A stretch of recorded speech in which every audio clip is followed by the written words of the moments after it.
The views and opinions expressed in the following program are those of the hosts and guests, and not necessarily those of the staff or management of Worldwide Digital Broadcasting Corporation.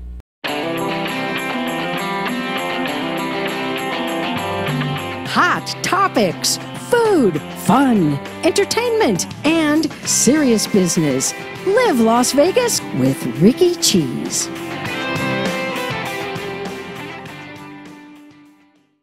We know it's hot out there, but keep your clothes on because we don't want to scare my guest today. Murray Sawchuck, Murray the Magician, headliner at Planet Hollywood. Now, I got to make sure I've got all this straight because, wait, there's more. He's a regular on Pawn Stars. That's Rick Harrison and his boys down on Las Vegas Boulevard. Yep. Gold and Silver Corey and all the gang. Right. You go down there and you authenticate some of the magic stuff. You're also Masters of Illusion. Yeah. America's Got Talent. You've got videos on YouTube. I'm looking at your numbers. You are amazing on YouTube. Crazy, the last number I saw was 450 million hits. Are you past that? Yeah, we're up to like 500 million views online now. And what people don't realize when you're on that, we own all of our videos. So then we also license them to other channels. So like Lad Bible or The Hook or these big channels. So on my actual channel, you won't see the exactly 500 million views because I share those videos with other channels that have a massive following as well. So it's been pretty cool. I mean, it's amazing where the digital age is taking us. Right. You know what I mean? But that's where it's at now. That's right. You know, the YouTube is the new television. You know? It really is. Yeah. Well, I've been glued to YouTube watching some of your videos, and I want to set off one right now just to kind of give you a taste of just what you'll see if you log onto his YouTube channel. Take a look. Hold on, dude. Let me tell you something. We got complaints. Yeah. We're back here drinking. We don't allow people out here with bottles and glass back here just drinking anywhere. Man, it's Vegas, though. And now you're doing it in front of me. You want a sip? No, I don't think well, so. here, hold on, wait. Let me just, now here. You're doing it in front of me. Hang on, let me just, how about if I do this? Now you don't even, now you don't see it, man. See it just like this? I don't even have it. You don't even know I have it. This could be like a statue. Or how if I just do that? I mean, nothing. How about that? Is that better, man? You have something. You nothing. Something. That's it. Something. I have nothing. What'd you do? I don't have anything. Dude. Ed, here, do me a favor. I want to make sure that this is the right part, so if you don't mind opening it, and if it's not right, it saves me coming back again. All right, man? So, thanks. Appreciate it.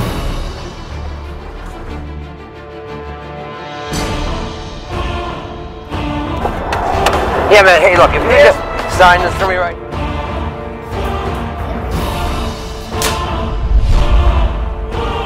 Okay, don't move. Hold on. Hang on. Come on. Come on, little guy. Don't move. Oh, God. Oh, yeah.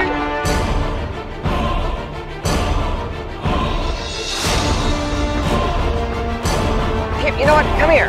Seriously, you know what? I'm so tired of this. Come here. You know what? Stand right there. Seriously. No, stay right there. Seriously. You know, I'm so tired of you just yelling and bitching at me every single time. Honestly, I'm so tired of it. Oh. This is your blanket? Yeah. Can I use this for a second? Yeah. Here, do me a favor. What's your name? Dustin. Dustin, here. Dustin, I'm going to hold this up just like this. So here's what I'm going to do for you. I'm going to cover your card up just like this, okay? Yeah. I know it's Thanksgiving, so I'm going to lift this up here, and this is right here for you. And this is a little something for you for Thanksgiving, buddy. Thanks for your service. All right. Thanks for everything. You have a good day, all right? Have a good day, all right, man? Thank you. Love you.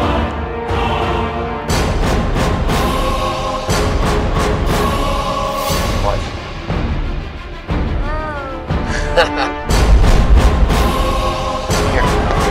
Check out the sign. And go. Check it out. Huh? Yeah, you can, and I'll write you a ticket for jaywalking. You wouldn't do that, would you? Oh, yeah, I would. Well, it's right. There's nobody I'm here. telling you, no crossing the street. Go to the car. All right, sir. Thank you so much for your help. I really appreciate that. Thanks again. All right. Have a great day. All right. Give me a ticket.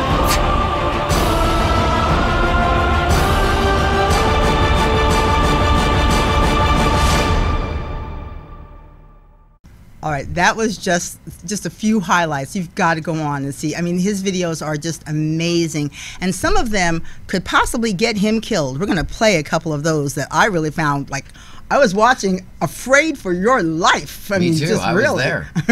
All right. So let's talk a little bit about you. you are from a long line of folks who have nothing to do with magic. Nothing at all. The railway, you know, everyone in my family worked for the railway, Canadian National Railway, and obviously it's a big railway in Canada, you know, and from my dad's father to my dad's brother and all of our family members. So they had normal jobs like everyone normally does, you know. Right. Dad worked in the railway for 37 years, but he wanted to be a musician and a baseball player, and he was great at both. And he could have done both. He cut one record when he was a teenager. But his father was like, look, you want to raise a family, and you want to have a good life and a pension and all that stuff, you should get a real job. Right. He's old, very old school. Right. So Dad was scared of the situation. You're probably right. Right. And indirectly, he wasn't wrong. He had a great life and did very well. And he presented us with you, the That's gift. right. Well, the look at that. gift See, to the yeah, world. See? Oh boy, I don't know what that if it's a gift, but Well, every magician I've ever interviewed always says the same thing. It comes down to when they were a little kid, somebody gave them either a deck of cards or a magic kit. But in your case, I wonder if the magic kit that you got, and talk about this, actually set it up for you to become a Vegas headliner. maybe, you know, the magic kit I got was Siegfried and Roy's, you know, and I got it when I was, you know, I got that kit when I was like 7 or 8 years old, and it was a 4-kit magic kit thing from, I believe it was from Reno, and I think they maybe played Reno for a minute, and they had these kits for sale there. But I wish I had it now. And I've actually tried to refine the kit online to buy one, because you know, when you're a kid, you never think of it. Now, when you're on the strip in Vegas, you go, "My God, that was the thing that started this." And you go, "Oh, I wish I could get that again, just for my own memorabilia." But yeah, maybe it did. You know, in business, like if you want to be a singer or a live dancer, I guess you think of Broadway or the West End in England. You know, I think if you want to be a action hero, maybe you think of LA and Hollywood in the movies. So for me, I always thought Vegas, because that's where all the big stars were. You know, but I live in Vancouver, Canada. So how do you get here? You know, and I still not sure how the heck I ended up here.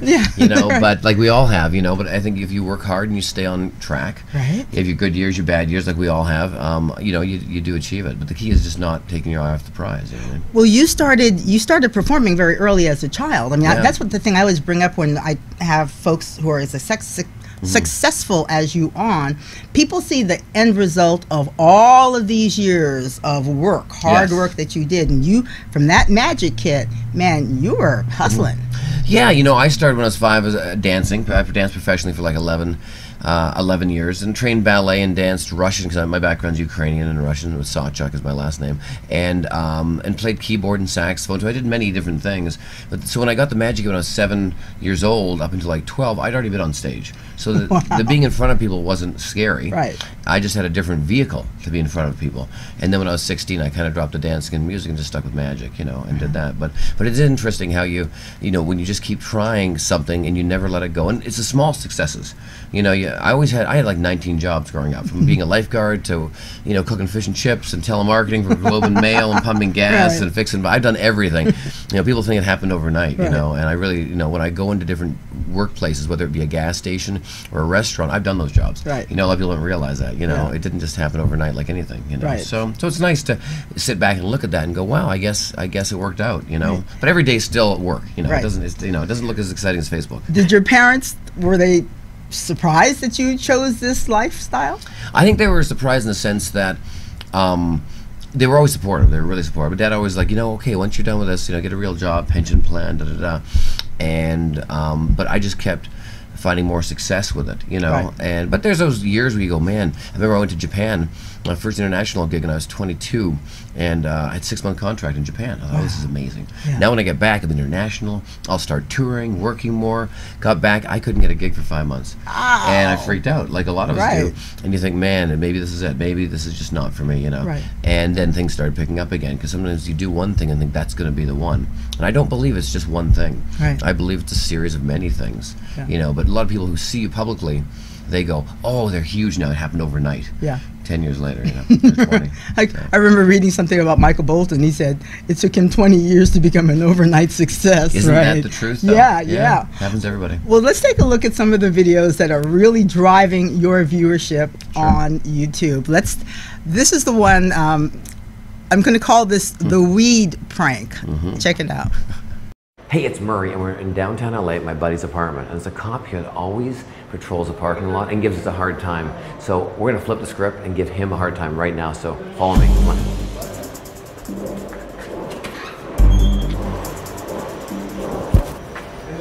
Hey guys, he's not around this side, so I think he's around this wall over here. So go behind that pillar, and I'll come around this way, okay? Well, that pillar over there, man. Go that way. No, this way, around that side. Like 2 over. Hey, officer, you happen to have a lighter I can borrow? Is it a lighter? A lighter? No, I don't have a lighter. No, okay. What do you need a lighter for? I was gonna, trying to have a good day, man. Get through the day. You know. Okay, what is that in your hand right there? Nothing. Well, don't play with me, man. What is in your hand? Nothing. I got nothing. If that's an illegal substance in your hand, you're gonna be a problem. Hey, it's California, man. All right, this is legal now. We're allowed. Hey, to listen, smoke it's this not stuff, legal right? to use marijuana in a public facility. This is a public facility. Are you serious? I'm gonna give you 2 options. Dude, right I'm like now. a vegetarian and I'm. Okay, come on now, it's California. Look, I understand. I get the whole David Bowie look, but look, what I need you to do is 2 options, right? Hand me the joint, keep walking, or I'll take the joint and I'm gonna arrest you. Which is it You're gonna gonna arrest be? me for this? Absolutely. I thought it was totally legal now. Like I read Absolutely. on the news. It's like, you got 3 seconds to make a decision. dude, here I What got is a it better gonna idea. be? What if we just do? How about that? See, nothing. Ha, see, and now you got a lighter here. You can have that. There you go. You keep that. That's it. Nothing. It was nothing. What the hell just happened? You have a good day. David Bowie's leaving.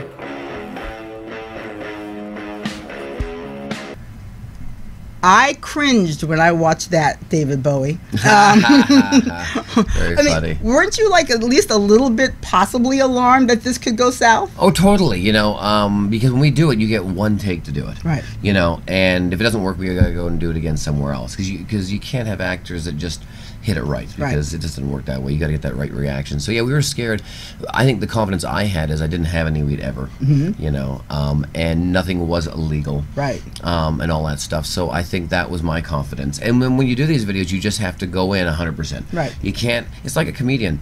Anytime I write a new joke for my show, if you do it 50%, you never get the full laugh. You got to go in there and just sell it, and then if you bomb, you bomb. Right. But you can't hold back, because if you do, it may risk a really good bit. Same with this. When we go in, you just kind of got to sell it. Hopefully they catch it on camera, and it becomes a good thing. And usually after, a lot of these guys do recognize, oh my God, you are the guy from Ponce. That's really funny. And whatever. I'll give them some free show tickets or something like that at the end. But they're usually pretty cool. Right. So. But at the end, at the time though, it's a little risky. Yeah, I bet. So, tell me about your show. How would you describe it to someone who's never seen it? I always say it's like Dennis the Menace doing magic. Things go wrong all the time, and then at the very end they work out. I mean, you look like a Q-tip. You can't be serious. I mean, look at me. So my show is very much like that, where I like to have a good time. I'm not there just to fool you and walk away saying I'm great, which a lot of magicians do. I think I like to incorporate the people along for the ride, and I share a few secrets of tricks in my show as well, so they get to go home with a couple of secrets, or I make fun of myself in the show, obviously. And then once again, they feel like they're your best friend, that you're not against them as a magician, Right. So that's always been my style of show. Well, and also your show, you're more than just a magician. You can see that from your videos. I mean, you're just the whole. I mean, it's almost like a throwback to the carnival days, where you have to be everything for everybody and just really be on top of your game. Yeah, I like being an entertainer. A long time ago, somebody said, Murray, you're really funny. You're a good magician. I said, yeah, but I don't do comedy. This is when I was way back in my 20s. I said, yeah, but you're funny. So why don't you be, do some? I said, well, I'm not a comedian. He said, well, you're not a comedian, but why don't you just be an entertainer?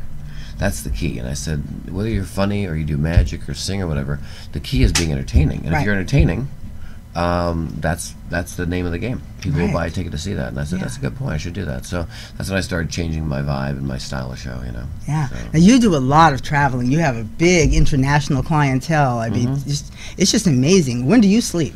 Not much. I mean, with this hairstyle, let's be honest, it's never combed. It looks like I just got out of bed every single day. But yeah, we just finished a 3.5 week USO tour about 3 months ago. Got to go to Greenland and Honduras, Cuba, Guantanamo Bay, and Puerto Rico, and went down to Nassau, Bahamas, where the submarine base is. And I loved it. I became a citizen in the States in 2009, and I always said when I do that, I wanted to give back to the veterans and the servicemen and women. I think it's very important. And I'm still a Canadian as well, but I thought it was a nice way to give back. And so I was really excited to do that, so it's a nice thing. And then we, of course, traveled, did some touring in Iowa and Wisconsin.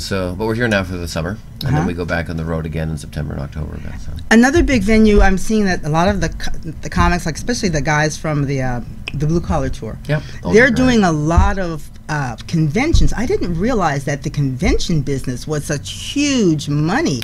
You mean like the corporate world? The corporate type thing? world, yes. yeah. Yeah, I mean, I read an article about 6 months or a year ago, Aerosmith was in town. No one knew that they were here, and I believe it was at the Bellagio, and they did the Truckers Convention or something. And I think they got paid $1 million or something ridiculous for it. But they just flew in, did 7 songs, you know, and then left. Which a lot of people don't realize. There's a lot of stars that fly in and fly out because the big corporations bring them in, pay them a fortune, and why not? It's sure, it's entertainers, good and it stuff. pays the bills, right? Yeah, right. And they're really really appreciative. And it's a controlled audience, you know, and it's great. It's a good thing. Yeah. It's a very good thing. Yeah. There's a few people always talk to me because, you know, when you ever enter a room when you're performing in these big conventions, as you know, you never enter from the front door. They always take you around the back. Right. And then you go through the kitchen. You go through like a tunnel or exactly. something like that. And you go through a right. kitchen, you're passing cupcakes and cookies and, you know, watermelon. Right. And then all of a sudden you walk out and, you know, so it's very funny. You're on the stage and then they whisk you away. That's right. And it's funny, a lot of the people who work in catering and these conventions behind the scenes, they probably met most of the stars because they pass them. You see all these people. So it's kind of cool. In fact, I have a girlfriend, her husband works at Aria. Okay. And that's how he's met understand. just about everybody and their mama because he has Right. to fix their air conditioning. Yes, So everybody's so he hasn't shared any stories, but he could of you know, walking in rooms and somebody's just there because their air conditioning is busted. Of course, that's right. So, Yeah. yeah. It's interesting, isn't it? How are you able to just walk freely in town with all this hair? And also, we got to talk a little bit about this. Yes. When did the hair thing happen? It happened in my late 20s. I was performing at the Lawrence Welk Theater in Escondido, in California. It's a place that Lawrence Welk, an old show back in the day, it was on the air forever. I think it was the longest public broadcast show ever in the States. And Wonderful. Yeah, exactly. Yeah. And a 1 and a 2. And so, anyways, I was a live performer in the live show there, along with Henry Cuesta, who was a clarinetist on the show, and Arthur Duncan, an amazing tap dancer. And we worked together, and that look of the kind of the Caesar haircut with the rough up look was coming in. I thought, well, I want to try that a little bit. So I tried it, and then I remember when people were leaving the theater, because it was an older demographic, because it's long as well, they were walking with their black combs. The guys would have always the combs in their pocket, and say, hey, you want to comb your hair? And I realized it was a niche, because it was a funny thing to talk about. And I thought, oh, this is a bit of a hook, because it either bothers people or it stands out enough. I said, well, maybe that's my thing. I was raised watching Lucille Ball and Liberace and all these people that had such a look. Yes. Phyllis Diller, Dolly Parton. Very flamboyant. Yes, and they had a brand, you know. Right. And so so I thought, well, what? This is my thing, maybe. There's no magician doing stuff that's kind of outlandish. So that's how it all started, but way back in, I guess that was probably back in the late 90s, you know. So, wow. So now it just kind of... How long does it take to achieve this I just rolled out of bed look? About 45 minutes, you know what I mean? Yeah, it takes a minute to look this ridiculous, you know what I mean? But it stays and it works, and the nice thing is I'm always ready. Right. You know, it's like a chia pet, you know, like chia. And the other thing I love about you, where do you find these electric colored Technicolor jackets? Are they cool? Oh my gosh. Yeah, you know where I get a lot of them is I go to LA a lot. But when I play Hollywood, the Magic Castle, we do like 28 shows in a week there. You know, it's a very big Institute for Magic up on the hill, and basically there's Melrose Avenue, and we always go down for a day, me and Lefty, my guest actor on my show, and we love buying jackets and stuff, not that expensive there, and you find some of the coolest fashions there. So I'll buy a couple, bring them back home and wear them, you know, throughout the year, and then sometimes one will stick. Right. I'll keep it. I love your electric blue and the green one. Yes. Those are my favorites. Cool, right. Yeah, right. I know, right. exactly. Well, let's take a look at another one just before we go to a break, where he's also putting his life in danger. This one is here at home. I'm calling this the drink prank. I didn't think this was going to end well either. Oh man, that is good stuff. Sir, you.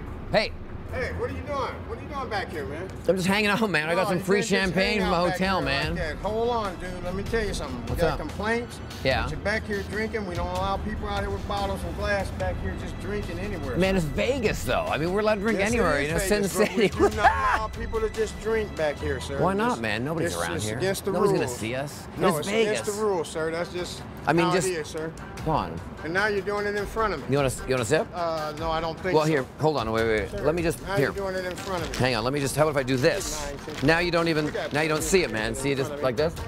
Sir, you did it again. And he's Hold on. continuing to non-comply. Well, how about if I just do that? Put it in the How about bag. We maybe put you in some cups. Well, no, that's not a good idea. you No. can't go to Well, you the can't see it now. So see, if you came around like this, I But could it's have still there, like, Sir, we don't. It's not like. How about you that, know, then? You're not drinking. You See still there. got a bottle. You The- still got a bag, sir, and a bottle. now how about this? Nothing here. No, sir, and you did do it in front of me, which constitutes come on, man. maybe even putting you in cuffs, sending you to jail. No, I can't do that. Man, it's Vegas, man. Come on, man. I don't even have it. You don't even know I have it. This could be like a statue. You still have it, sir. How if I just do that? I mean, nothing. How about that? Yeah, but is that better, man? You have something. Yeah, I saw nothing. something. That's you it. Did something. I have nothing. What'd you do? I don't have anything. What'd you do? You can nothing on me, man. What'd you do? Can just nothing. I got nothing, dude. Where the hell did it nothing. go, man? What? He's done something. If I had something, then it'd be a problem, right? But I got nothing, man. And it's Vegas, and I mean, I don't nothing. Man. I'm just hanging out. Nice day. No, man, it's just not a hanging out day, man. Not with drinking. But look, now I'm not drinking, man. I got nothing. What'd you do, man? Can I look? I mean, if I got nothing, can I go? I mean, there's nothing. Can I go if I got nothing? I don't know. We need to maybe go to jail. Man. No, man. I'll get out of here, man. I got it. I got it, man. It's all right. I got it.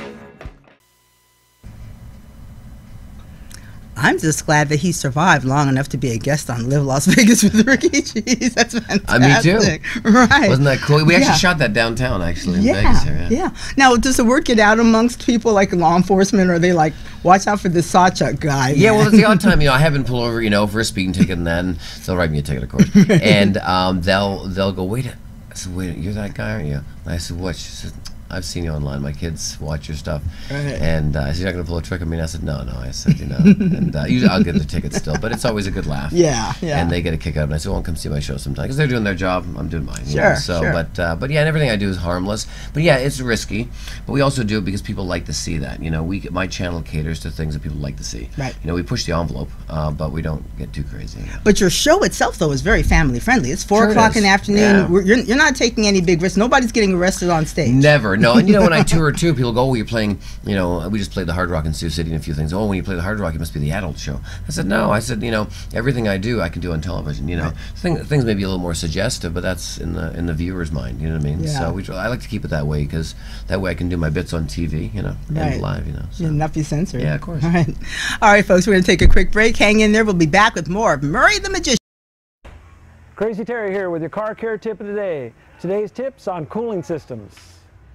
This vehicle's got about 182,000 miles on it, so if you're checking the coolant, check the hoses too. Just feel them and see if they're soft or any signs of fatigue for the mileage on it. They don't feel bad. They look like they're still the original hose, but you want to make sure you don't go too long with these hoses, because they will eventually deteriorate, cause a problem.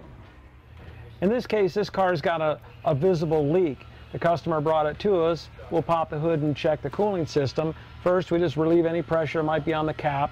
Remove the cap. Take a look inside. We see it's kind of low.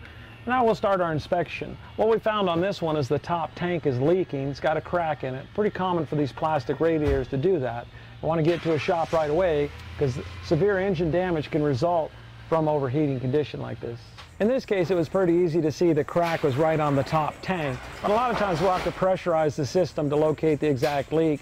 Could be a hose in the back, could be underneath. Some of these are hard to find. But in this case, a very common leak, the top tank.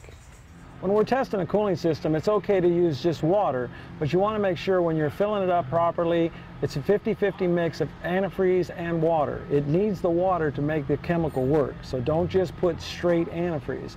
50-50 mix is the best way to go. Keep it clean, keep it rust-free. So as you can see, we got a pretty active leak. You got to get this fixed, or there's going to be some engine problems. If you're going to top off your own coolant, it's really not that hard. If you got a radiator cap, just make sure it's not hot. Take the cap off and take a look. In this case, we're pretty full here, but what we have is the overflow jugs empty. So we'll just add that. Once again, check your manufacturer's specs to make sure what type of coolant you have. In this case, we're using the good old green. There's gold, there's red, there's yellow, all types out there. Just want to make sure you're staying with your manufacturer recommended coolant. And that's really all there is to it. The cooling system is a major component. You'll want to service that regularly. If you have a problem, it could be too late and cost you thousands of dollars. If ever you have a problem, come into Sun Valley Automotive. It's no charge to look at your cooling system. This is Crazy Terry with your car care tip of the day. And we're back, and we're going to dig just a little deeper into the man behind the magic. All right. Behind the hair. Behind the hair. It is so clear from all of your social postings, you and your mom are like this. She is the angel in your life. Yeah, she's awesome. You know, my dad passed about 2 years ago. You know, he was in his 80s, but he had a great life, and because that's just what happens, right? So mom's pretty solid, so it's cool. You know, indirectly now, she has a bit more freedom, you know, to fly. And I also rescued a Chihuahua for her named Minnie. So now she's got a little buddy up there every morning she gets to wake up to and hang out, which is nice, you know, because, you know, my parents were married 54 years. Wow. When you have that loss, there's an emptiness, right? Yeah. So it's nice to wake up, as you know, and have your dog look at you and, you know, hang out with you and stuff. So she flies down with it, puts in a little case, and they fly down here and visit me probably 2 to 3 months out of the whole year. She comes back and forth, you know. That's and she was just in fantastic. town a few weeks ago at my YouTube party. She came in for that, and she'll be back in the fall when it's a bit cooler. Kind of warm right now, but no, mom's awesome. She's always been a supporter. You know, my mom and dad. You know, my dad used to drive me to the shows because I couldn't drive until I was 16, obviously. So I did magic when I was professionally from age like 12 or 13, and so dad would drive me to the shows and build like wooden boxes and tables for me, and then my mom would do, she's a seamstress, she would sew my costumes and she would make stuff and tablecloth for my tables and all that. So they're really, you know, they were very big on helping and supporting my career. And then when my dad was like, oh wait a minute, I want you to get a real job, they're like, wait a minute, you already helped me with this job, you know. So it's been good, but yeah, very supportive. She's awesome, you know. So. And you have an extended family now. You started with 2 and now you have 3. That's Tell right. me about your little babies. Yeah, well, so I have Bailey, which is a rescue from Friends for Life Humane Society, and then there's Kahlua, which is the little one, and I've had her since she was 13 weeks old, and it's from a dear friend of mine that breeds them in Colorado, and this is before I got into the rescue thing. And then I just got Smudge, who is from Rockin' for Rescues, and That's Sam Radcliffe's Sam group. Radcliffe's group, Right. yeah, and this little thing, I went to one of their events at the space, and I just held the dog 'cause I didn't want it close to the music, and I didn't realize it wasn't somebody's. I didn't realize it was up for adoption, and the last thing I needed really was a 3rd Chihuahua. But if I have 2 more, I got a Mexican dog sled team, so I'm very excited about that. So, but I have, so I rescued her and brought her home. I said, well, let me just hang on to her for a week. Right. I said, but if anyone wants her, call me, because I really don't need 3, because then I gotta.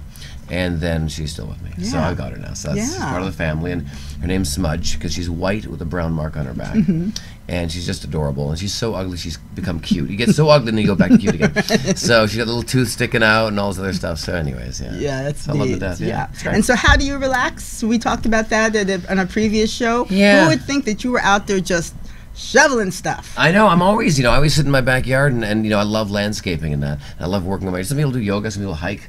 Some people go bike riding. I just like getting in my yard, whether I'm trimming my trees or I'm changing. I have a water fountain and a waterfall and pond in my backyard. I built a fireplace. I just put a shed in, and near my house, beside my home, and some cement I laid in that. And every time I do it, I think, oh, I'm going to hire somebody, because it's a lot of work in the heat. And then I sit back and go, well, I can do this. It's not that hard, And then I end up doing it, and I go, well, maybe I should call somebody now. No, I just do it. And then I end up doing it myself, and I enjoy it because it's it's a pride of ownership. When it's your home, and it's nice to do that, and it's a great way to you save money, you get some exercise, and it's your house. And you find it very grounding too, Of because course. in I'm sure just the entertainment world, you're just the energy that is always around you, the energy you have to give out, the energy that you give back in. Yeah. I think do you think that a lot of entertainers, that's where they fall into trouble? Sure. Finding a way to manage that. I think it's very, very important. A lot of people do have a hard time doing that because it's when you're on top and when you're really popular, like you're talking megastars like the Elton Johns and Britney Spears and that,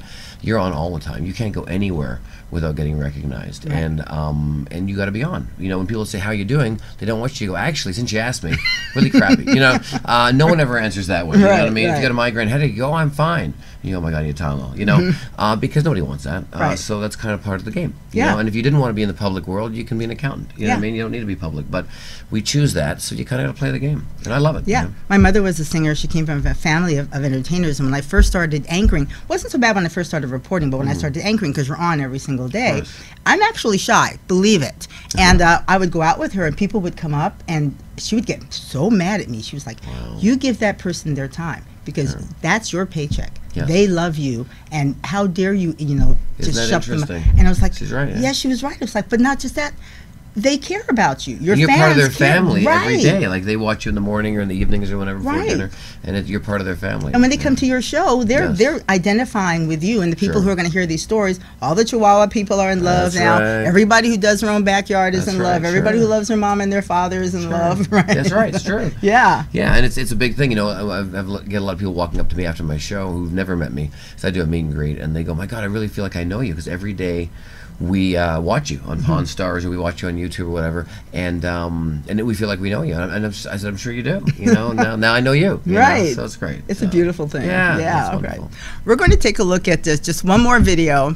As successful as Murray is, you know, there is a path to brilliance. There is a path to excellence, and sometimes it's rocky. Check it out. Hey guys, it's Murray, and here's the top fails of the last year. When we do these videos, there's a lot of behind-the-scenes things you don't see. The trick doesn't go right, I don't get my lines right, so here's my favorite fails right now. Some people swallow swords. I'm going to swallow this balloon, but not like this. Watch.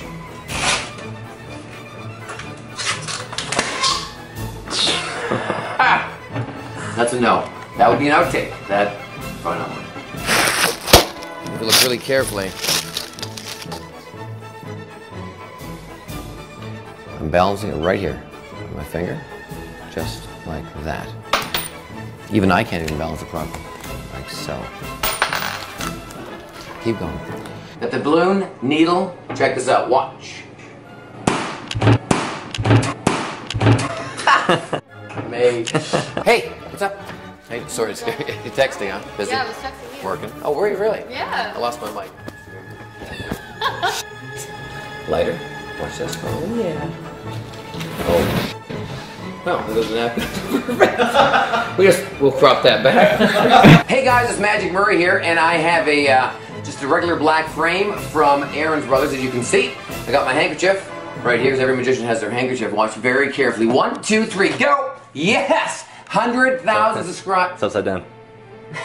Son of a...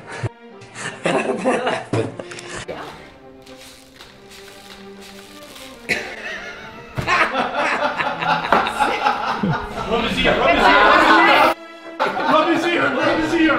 Let me see her. Yes. Yes. Okay, wait a minute. Like, I'll show you what you should do on a date, okay?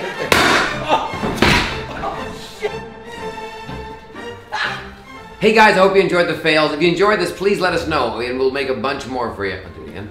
Hey guys, I hope you enjoyed the fails. If you enjoyed it, do it again. Hope you guys enjoyed the compilation of fails. Do it again. Hey guys, hope you enjoyed the compilation of all the fails. If you liked it, let us know. We'll do more and put more together. And if you didn't, let us know as well. All right. Until next time, like, subscribe my channel. Until next time, I'm gone. Cool.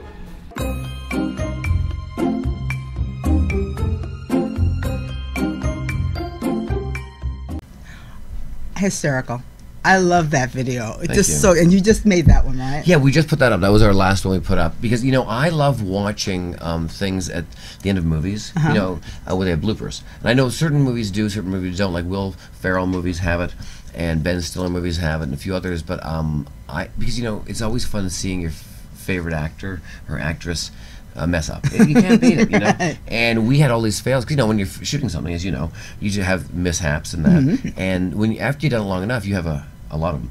And so I said, let's just put a fail thing together of bloopers because it's. I mean, well, look, Dick Clark made a living out of it. That was one of his main shows with Tom Bergeron. So, so anyways, that's what we decided to do. And what's funny is it's actually becoming one of the most popular videos now because it's just people like to see behind the scenes and that you're real. Right. That things aren't just perfect, and they aren't. You know what I mean? So yeah, we enjoy doing that. So now, how do you come up with your ideas for your tricks and for your routines? There's two different ways. First of all, sometimes you just have a random idea. You know, that'd be really cool to do. Or like my buddy just got a monster truck recently, and he owns Shoot Vegas here in Vegas, and it's this massive monster limo truck, and I loved it. I said, you know, we should really produce that in the show. He's like, oh my god, I love that because it ties in his company and my YouTube channel. So we just shot that because he had the product. I thought that's a really cool item. But usually we'll Google search what the biggest trends are. And we get trends from how to date a girl, how to impress a girl on the first date, how to get out of a speeding ticket or whatever it is. So we'll Google the trends of that week. And if there's some cool trends, we'll then cater our videos to the trends of that week. Wow. Like fidget spinners are a big thing now. These kids Right. are big. So we're going to put one together that, but unfortunately that trend, believe it or not, is actually going away now. It was really big about 3 or 4 weeks ago. Right. But now that every kid has one, it lasts, what, 20 seconds? Right. They put it away. So we're kind of missed that window. So we decided not to do a video about fidget spinners, but we're going to do a whole magic series on that. So we base our stuff on what the trends are weekly. Right. Some of the videos that I really loved, and especially the ones that you were doing for the troops, were clearly geared to encourage people to give. And the one that I'm thinking of, I know that you know this one, is the one where you had the homeless guy, Yeah. and you put the blanket over, and then all of a sudden his That's right. cart was filled with stuff. That's the Thanksgiving. That was the Thanksgiving one. But what touched my heart was then he was riding the cart around, giving those things to other people. Yes, isn't that crazy? Here's something that has nothing, and then instantly when he has something, he was giving it away. So it shows you, when somebody's in dire straits, it doesn't mean that they're greedy or not greedy or whatever the case is. They still have a really big heart, Right. So, and then when he was a veteran on top of that, which we didn't know, that really made me. And here's what's interesting in that video: we put that out, and that was in the early stages, and it did about 10 or 15 million views. Can you believe this? He has a child in Middle America somewhere, and I don't know whether it's Colorado or wherever.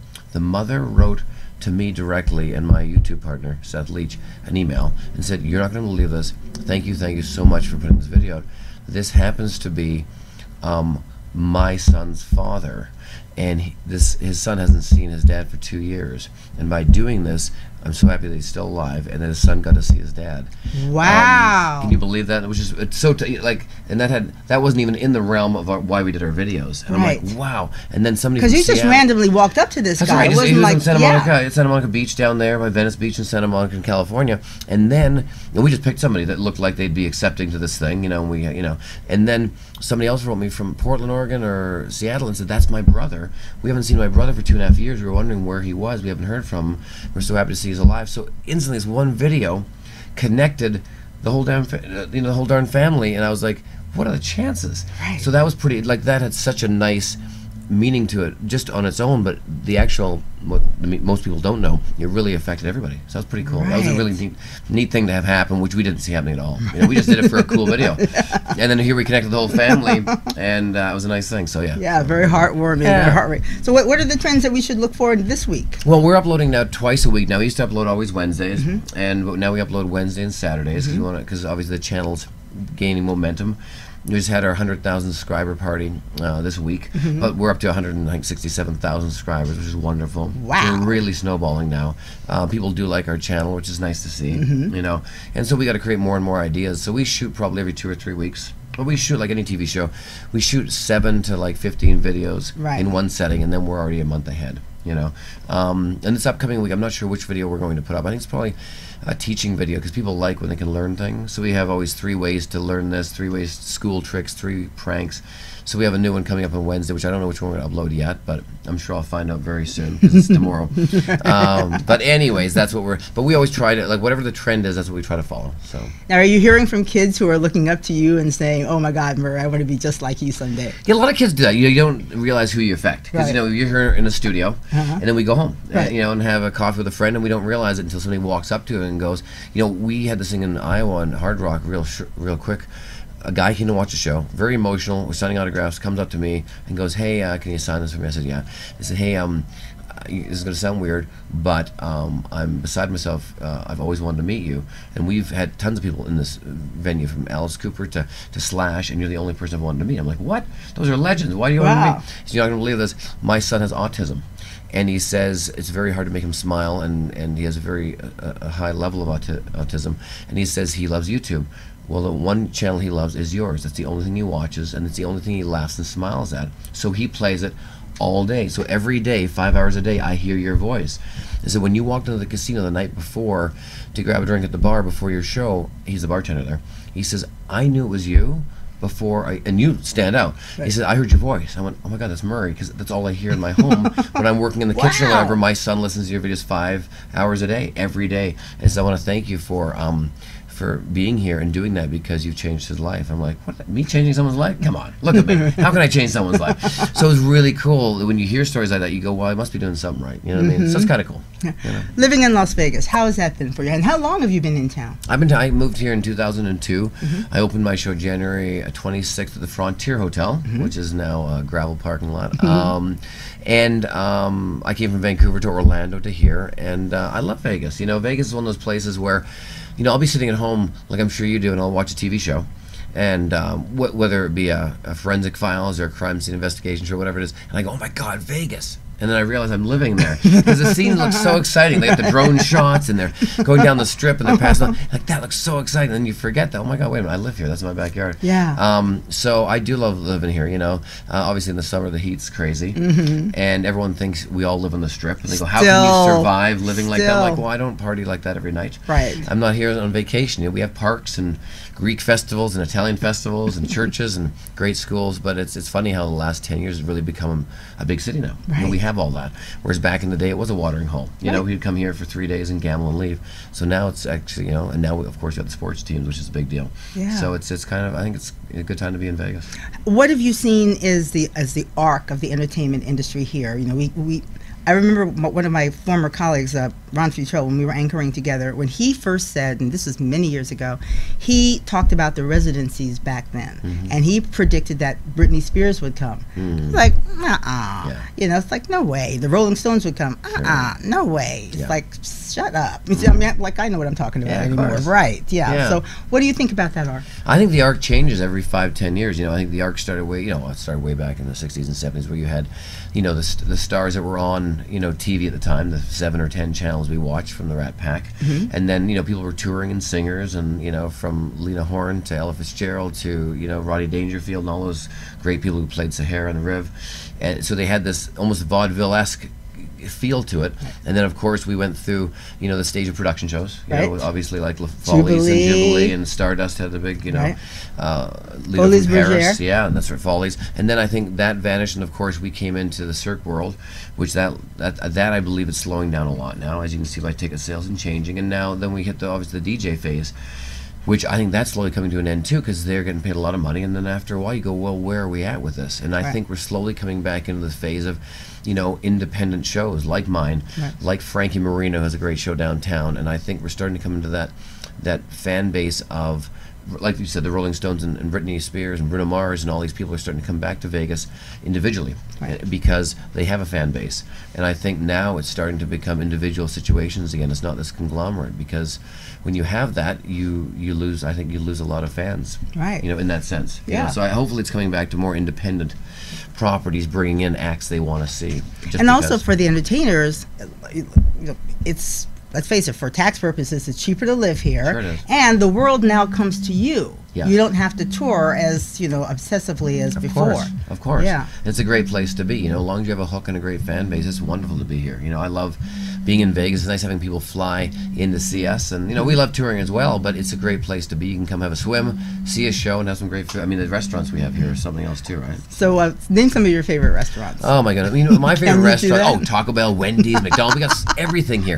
No, you know, I know, we you know, Gordon Ramsay has tons of great restaurants here, which I love. You know, Burger, which is at Planet Hollywood, of course, and his English pub at Caesar's. You know, that's a great place. But a lot of places are off the strip. I love Oscars downtown. Yeah. You know, at the Plaza. That's one of my favorite restaurants. Or the one, the Golden Steer. You know, at Sahara. Oh, that's like a legend. Sure, it's an icon. Yeah. It's one of the left, you know, on the Pamplemousse, which I've never been to yet, but I would like to try down Sahara as well.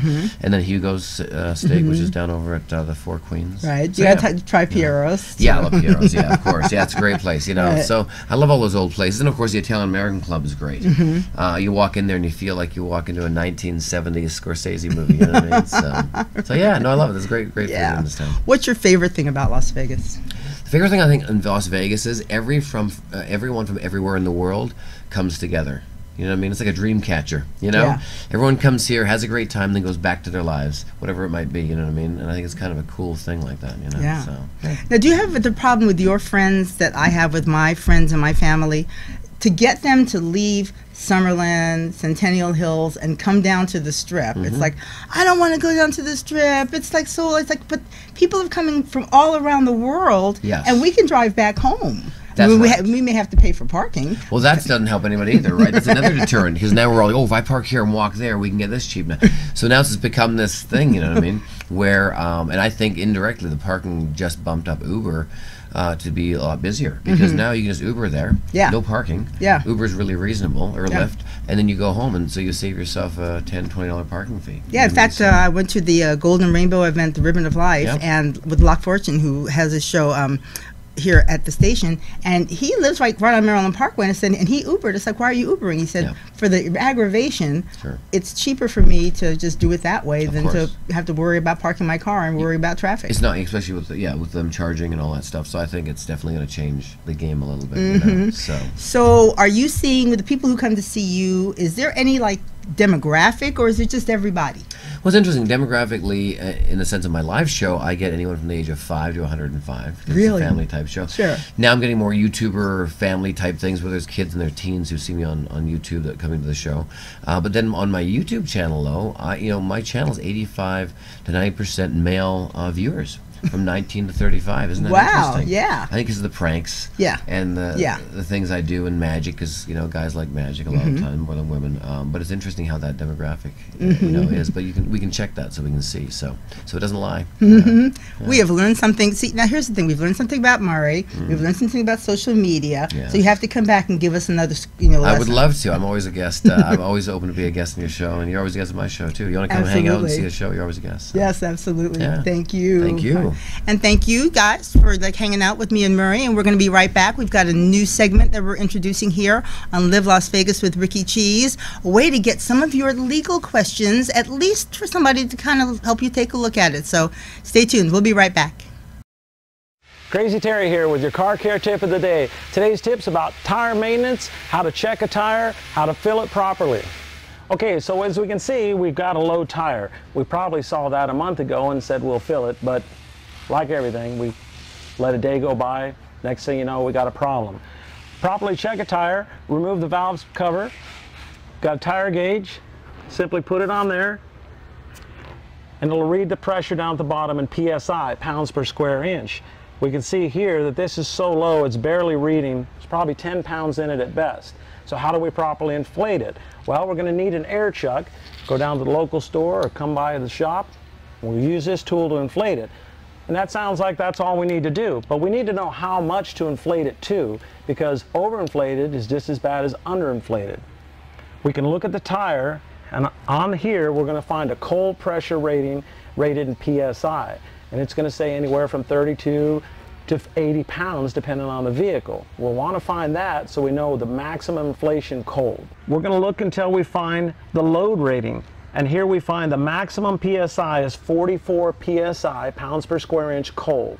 We don't want to fill it any more than that, but we don't want to underfill it either. We want to fill it to 44. So it seems like checking the air pressure is no big deal. It's not. It's really simple to do, but we want to make sure we got the correct pressure. How do we find that? Let me show you. We open the door and we locate the sticker. It's usually right here. It could be down on the lower rocker, but it's on the driver's side. And after we look around, we'll see right here it says 35 PSI. That's the pressure that the tire requires that was sold with the vehicle. But if you change the tires later to a high-performance tire, mud and snow or anything else, look at the cold pressure on the side of the tire to make sure you're properly inflated. This could be 35 today, but we get a performance tire, it's 44, 45, or even higher. We'll want to make sure we're inflating the tire properly. A couple of things you're going to need if you're checking your own tires: tire gauge and a rag, because you are going to get a little dirty. If you don't want to do that, I don't blame you. Bring it to the shop, we'll check it for you. We'll do a whole inspection on the vehicle if you like. We'll check the tires, make sure you're safe. This can save you a lot of time and keep you safe. Crazy Terry here with your car care tip of the day. Thanks a lot. And we are back with a new segment we're debuting on Live Las Vegas with Rikki Cheese. It is called Ask Vicki, and guess who's here? Vicki Greco, Esquire. She's a criminal defense attorney with a long history here in Southern Nevada. Now she's licensed. She's not licensed to practice here in Nevada, but she is licensed to practice in California. So I've got to read this disclaimer so everybody's clear, we're on the same page. Ask Vicki is the opportunity to ask a California licensed attorney let's see, can I read my writing? How certain legal situations may be handled if, and this is for entertainment purposes only, and you should consult an attorney in your jurisdiction. In other words, we're going to have a good time. We're going to cover a lot of different topics and hopefully help you tackle some things and just kind of give you an idea of what is possible. Because I think that a lot of times, you know, people are afraid to go to an attorney, and attorneys are sort of like doctors. You guys are like gods, you know, and people are intimidated. 80% of my wheelhouse is attorneys, so I don't see it that way, because when you've been an attorney for so long and you've been in that arena, you don't see it that way. But I do recognize it now when I go out and I get recognized from being in the community for so long, that people do sometimes feel intimidated by you, or you really just can really have a different impact on people's lives that you're not even sure you're doing at the time. Well, we bonded on it was a criminal case, but I wasn't intimidated because she had a pit bull. And so, you know me, so if there's a dog anywhere within the realm, you know, anywhere in the vicinity, I'm sort of like, oh, this is a good person. This is fantastic. So we bonded on our dogs. But let's talk about your background. Now, what made you, because you didn't come from a family of attorneys, so what made you decide to go into the legal profession? You know, that question has never really been asked of me, but I never grew up wanting to be an attorney. I went to Loyola undergrad in Chicago, graduated, and went into advertising. I sold my advertising company when I was 27 or 28 years old, and I got bored. And they opened a law school here. So I said, I never wanted to practice. Let me just apply, because I like education, and I like to be educated, and I felt, how could a law license ever hurt me in whatever I choose to do later? So I applied. I didn't get in.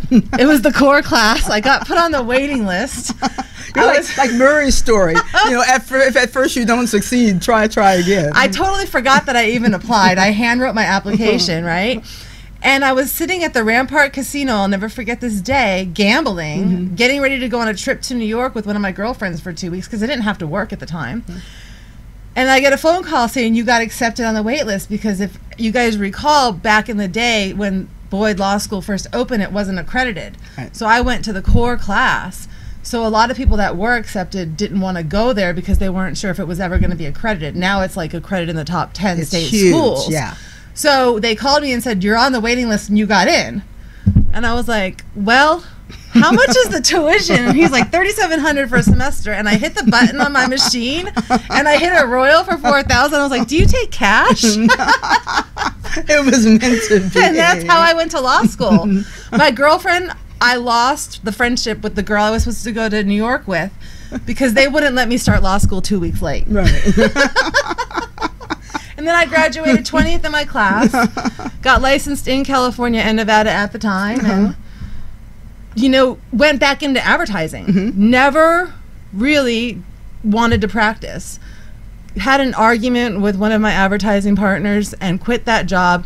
Once again, find myself doing nothing. And my dad says to me, what'd you become a lawyer for? You're never going to practice. And I said, you know how easy it is to get a job? Made a phone call. Called a person that I know very well. Got a job working on the highest profile murder case in the state's history, which I'm sure you know is the Sandra Murphy Ted Binion case. And from there, my career just spiraled. But I never planned it, never intended it. So so it wasn't even, not only were you not planning to be an attorney, you weren't even thinking about what type of attorney. You just kind of stumbled on to becoming a criminal. The one thing I said when I was going to law school that I would never do was criminal defense.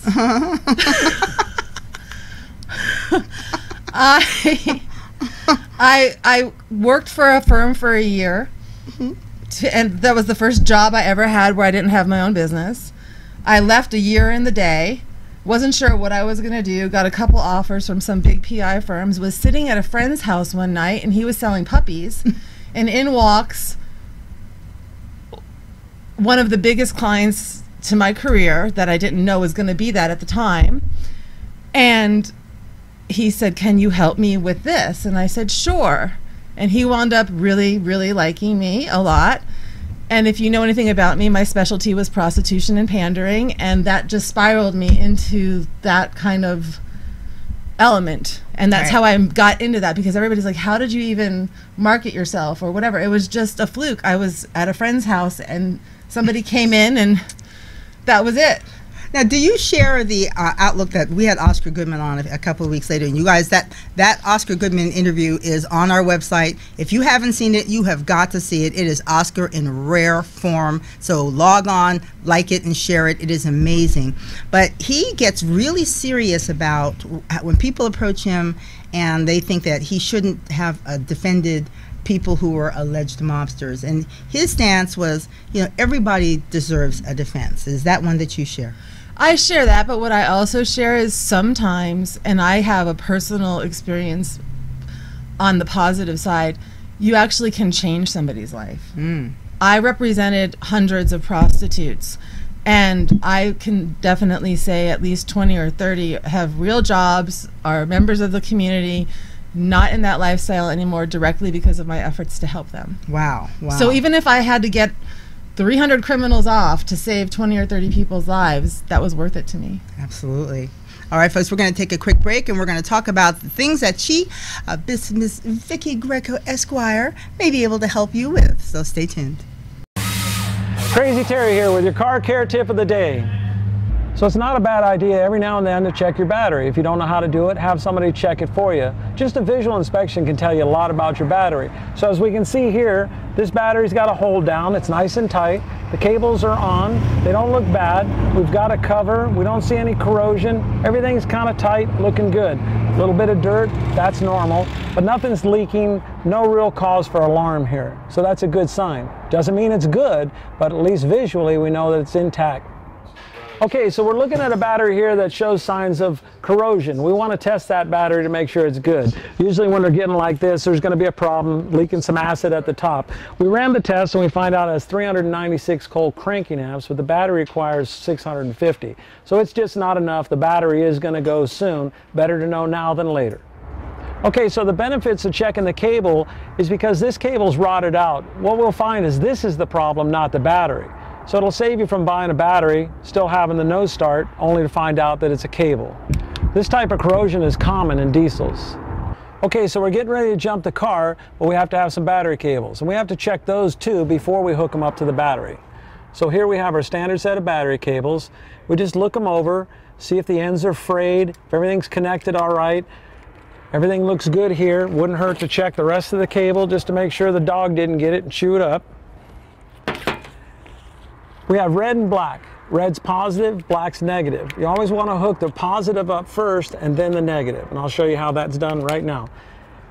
Keep these off to the side so they're not touching each other. Hook up your positive. You can find that right here by the plus sign, the negative sign. Plus is positive, red. Make sure that's securely hooked up. Keeping these away from each other. Hook up your negative cable. Just got to fight it on there. Figure out a way to get it. Wiggle it a little bit so it ensures a good connection. Now you're transferring voltage. If I hit these two together, we're going to spark. Kind of want to avoid that. Won't kill you. Kind of fun. A lot of people think if they can turn the headlights on, the battery's fine. That's not always the case. It takes very little amperage to turn a light on, but it takes a lot of amperage to start the starter.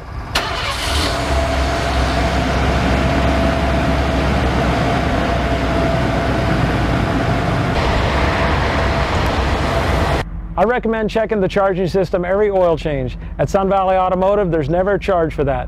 This is Crazy Terry with your car care tip of the day. And we are back with Vicki Greco, Esquire. She is now the newest member of my sort of consortium here on Live Las Vegas with Rikki Cheese. She's going to be coming in periodically to talk about different legal matters. Now, here's the thing. She's licensed to practice in California, not here in Nevada, and this segment is for entertainment purposes only. If you have a serious legal problem, you need to hire an attorney here in Nevada. But, if there's some general questions you might have that are just kind of applicable that, she might be able to help you with, that's something that we can handle here. So make sure that you send your questions or different concerns to my email address. It's RikkiCheeseLasVegas, and it's all spelled out. RikkiCheeseLasVegas @gmail.com. Now, this is very important. Make sure in the subject line you put Ask Vicki. I get tons of emails, so if you don't put exactly what that is, I might kill your email and not know that you wanted it to be addressed here on the show. So make sure you put Ask Vicki so that I know that you're not my brother trying to email me and wanting his shovel back. So because that could happen. So from criminal defense, you know, the general practice of law, I found that, I'm not sure who's probably more, not mistrusted, but sort of held in it at bay, reporters and anchors or attorneys. That's why we get along, Rikki. Right, that's probably why. You have to have a thick skin. Mm-hmm. You can't let what people think or say about you affect you personally. You also can't let your client's problems affect you personally, because you How do you not do that? After 13 years, it became easy, but a lot of people also called me cold. Right.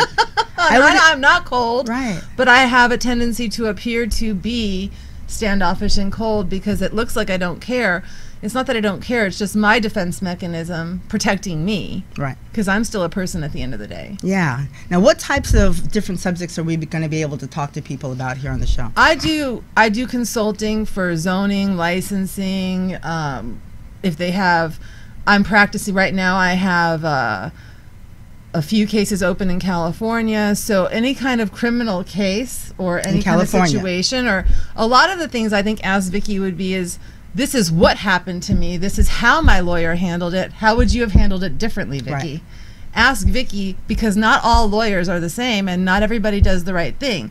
So what I can maybe help people with is how their lawyers are currently handling their cases and giving them some insight into how to handle their lawyer. Right. Yeah, well, because I was with you at lunch one time, and you were talking to somebody who had a difficult situation, and I was just amazed at all of the options that were not presented to this client. And so, because I wouldn't have known what questions to ask, you know, I mean, I'm going into my attorney's office going, first of all, you're going into your attorney's office, you're already scared, you know, and so who do you ask to say what's possible, what are my options, what can I expect? And that was one of the things, a lot of lawyers out there will try to scare you into retaining them based on your need. Let's face it, most people don't hire a lawyer until they're desperate. I think if you talk to somebody before you get to that point, before you might get involved in certain situations, especially business matters. I do a lot of business consulting, right. And I do a lot of contract writing for people that are trying to protect themselves in the future from different things. And I just don't believe in scaring people, because you're already so upset to be in my office sitting in front of me with this issue. So I've always been the one to say, this is how it's going to happen. And from my experience, it's only going to come down 5 different ways.